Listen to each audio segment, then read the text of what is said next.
Hello আমার প্রিয় বন্ধুরা, সবাই কেমন আছো বলো? আশা করি সবাই ভালো আছো, আমিও আছি অনেক ভালো। বন্ধুরা, চলে এসেছে একটা নতুন ভিডিও নিয়ে।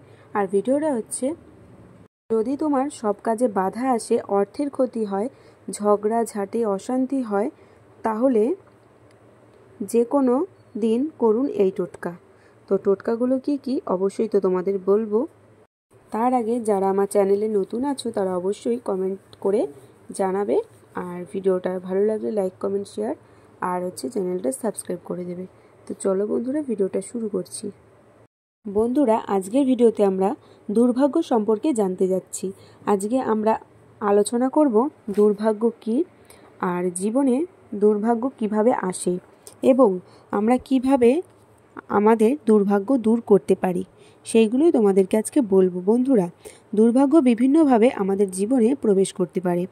উদাহরণস্বরূপ, ব্যক্তির সন্তান ধারণে বাধার কারণে কষ্ট পেতে পারে, অথবা অবাধ্য সন্তানের দ্বারা কষ্ট পেতে পারে, বিয়ে দেরিতে হতে পারে, অথবা ঝগড়াটে জীবনসঙ্গী পেতে পারে, যার কারণে পুরো জীবন নষ্ট হয়ে যেতে পারে।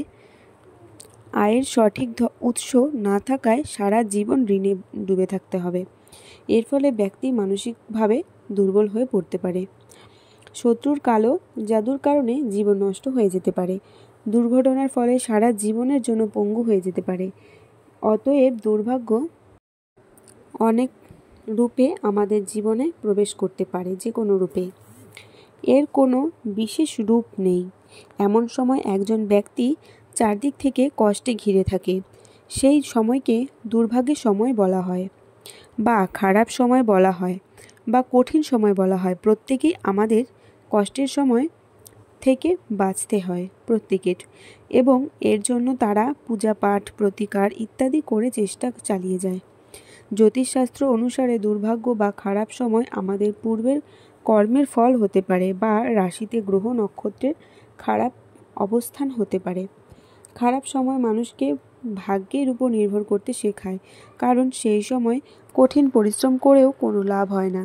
এই সময়টা শেখায় অন্যের সামনে মাথা নত করতে। এই সময়টা মানুষের অহংকারকে ভেঙে চূর্ণ করে দেয়। তাই আমরা এটাকে বলতে পারি যে দুর্ভাগ্য অবশ্যই জীবনে কিছু ইতিবাচক প্রভাব ফেলে, কারণ যে ব্যক্তি খারাপ সময়কে জয় করে তার জীবনে অদ্ভুত পরিবর্তন আসে, যা তার ভবিষ্যতের জীবনে এগিয়ে যেতে যথেষ্ট সাহায্য করে। আর এটিও সত্য যে দুর্ভাগ্য চিরকাল স্থায়ী হয় না, কিছু নিশ্চিত সময়ের পর জীবন আবার পাল্টাতে শুরু করে। আসুন এখন জেনে নেওয়া যাক, কোনো ব্যক্তির জীবনে দুর্ভাগ্য বা খারাপ সময় প্রবেশ করলে তার সাথে কি কি ঘটনা ঘটতে পারে। দুর্ভাগ্যের কারণে প্রতিটি ব্যক্তি চাকরি হারাতে পারে, যার কারণে জীবনে নানা সমস্যা আসতে পারে। বারবার দুর্ঘটনা বা বিপদ ঘটতে পারে। কখনো কখনো দুর্ভাগ্যের কারণে মানুষ তার প্রিয়জনের থেকে বিচ্ছিন্ন হয়ে যায়, এমনকি বাড়ির পোষা প্রাণীও হঠাৎ মারা যায়। কেউ কেউ গুরুতর অসুস্থতায় ভোগেন, প্রেমের সম্পর্কে ফাটল দেখা দিতে শুরু করে, বিবাহিত জীবনে কঠিন হয়ে পড়ে জীবন, দাম্পত্য জীবন এলোমেলো হয়ে যায়।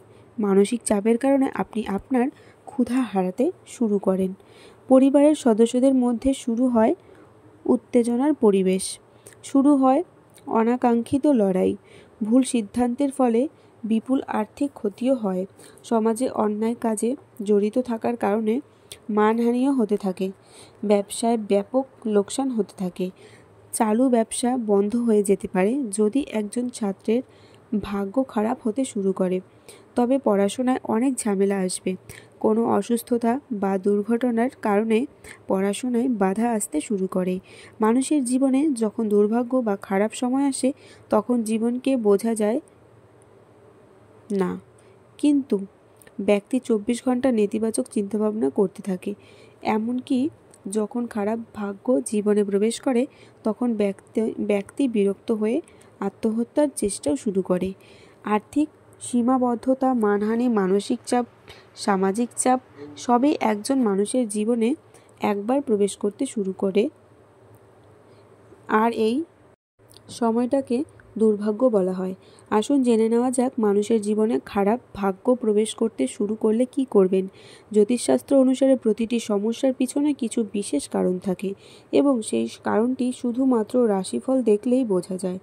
তারপর তা দূর করার সমাধানও পাওয়া যায়। কিন্তু আমরা যদি কিছু বিষয় মাথায় রাখি, তাহলে খারাপ সময়ে বড় ধরনের ক্ষতির হাত থেকে বাঁচতে পারি। যেমন তাড়াহুড়ো করে কোনো বড় সিদ্ধান্ত নেবেন না। যখন লোকসান চলতে থাকে, আপনি বিশ্বাস করেন এমন লোকদের কাছ থেকে সঠিক পরামর্শ নেওয়ার পরেই কিছু করুন। যতটা সম্ভব নীরব থাকুন এবং আপনার চারপাশে ঘটতে থাকা ঘটনাগুলি শান্তভাবে পর্যবেক্ষণ করুন এবং বুঝুন। যে কোনো পরিস্থিতিতে তাড়াহুড়ো করে কোথাও টাকা ইনভেস্ট করবেন না যখন গ্রহের অবস্থান ভালো যাচ্ছে না। তখন কোনো নেতিবাচক স্থানে প্রবেশ করবেন না। যখন খারাপ সময় যাচ্ছে তখন কারো সাথে তর্ক করবেন না এবং অভিজ্ঞ ব্যক্তির পরামর্শ নিতে দ্বিধা করবেন না। আমরা যদি এই ছোটোখাটো বিষয়গুলো খেয়াল রাখি, তাহলে খারাপ সময়ে আমরা বড় ক্ষতি এড়াতে পারি। আসুন এখন জেনে নিই কিছু জ্যোতিষ উপায় যার মাধ্যমে দুর্ভাগ্য প্রতিরোধ করা যায়। প্রথমত, আপনি যদি মনে করেন খারাপ সময় শুরু হয়েছে, তাহলে আপনি আপনার কুলদেবীর পূজা শুরু করুন এবং প্রতিদিন নিয়মিত যে কোনো মন্দিরে গিয়ে পূজা পাঠ করুন। যেতে হবে এবং সেখানে কয়েক মুহূর্ত বসে প্রার্থনা করতে হবে। বিশেষত যখন মন্দিরে আরতি হয়, আপনার অবশ্যই সেই সময়ে যাওয়া উচিত এবং দুর্ভাগ্য থেকে মুক্তির জন্য প্রার্থনা করা উচিত।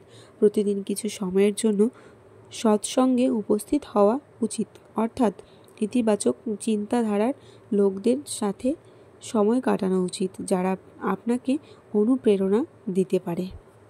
এছাড়াও প্রতিদিন সকালে জলের মধ্যে সামান্য হলুদ মিশিয়ে স্নান করা উচিত। এই প্রভাবে ভগবান বিষ্ণু ও বৃহস্পতির আশীর্বাদ লাভ করা যায়। সন্ধ্যার সময় স্নান করলে জলে সামান্য নুন মিশিয়ে স্নান করা উচিত। এর ফলে সমস্ত নেতিবাচক শক্তি দূর হয়।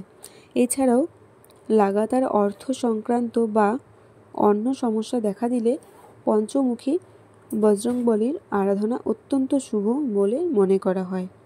প্রতি মঙ্গলবার কোনো মন্দিরে গিয়ে পঞ্চমুখী বজরংবলীর সামনে প্রদীপ প্রজ্বলিত করে হনুমান চল্লিশা পাঠ করা উচিত। বজরংবলীর আশীর্বাদে অর্থ, কাজ, শত্রু ইত্যাদি সমস্যা থেকে মুক্তি লাভ করে। এবং এছাড়াও আকস্মিক কষ্ট দূর করার জন্য যে ব্যক্তির উপর লাগাতার কষ্ট আসছে, তার উপর থেকে নিচে একটি নারকেল 21 বার ঘুরিয়ে নিন। তারপর কোনো দেবস্থানে গিয়ে আগুনে পুড়িয়ে দিন। এমন করলে সদস্যের উপর দিয়ে সংকট দূর হয়। মঙ্গল বা শনিবার এই উপায় করা উচিত। নিয়মিত 5টি শনিবার এমন করলে আকস্মিক কষ্ট থেকে মুক্তি পাবেন।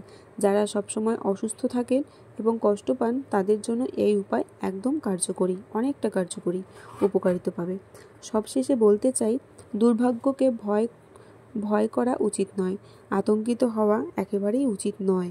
কারণ আপনি যত বেশি আতঙ্কিত হবেন, তত বেশি আপনার ক্ষতির কারণ হবে। অতএব আপনার মনকে শান্ত রেখে, ঈশ্বরের প্রতি বিশ্বাস রেখে, আপনার শুরু এবং আপনার কুলদেবীর প্রতি বিশ্বাস রেখে আপনি নিজেকে সেই দরজাগুলির দিকে শান্তভাবে নিয়ে যান, যা আপনার জন্য দুর্ভাগ্যের সময়েও খোলা থাকে। এইভাবে আপনি দুর্ভাগ্য এড়াতে পারেন, আপনি আপনার জীবন উন্নত করতে পারেন, হারানো সম্মান আবার ফিরে পেতে পারেন, বিষয় সম্পত্তি অর্জন করতে পারেন আপনি।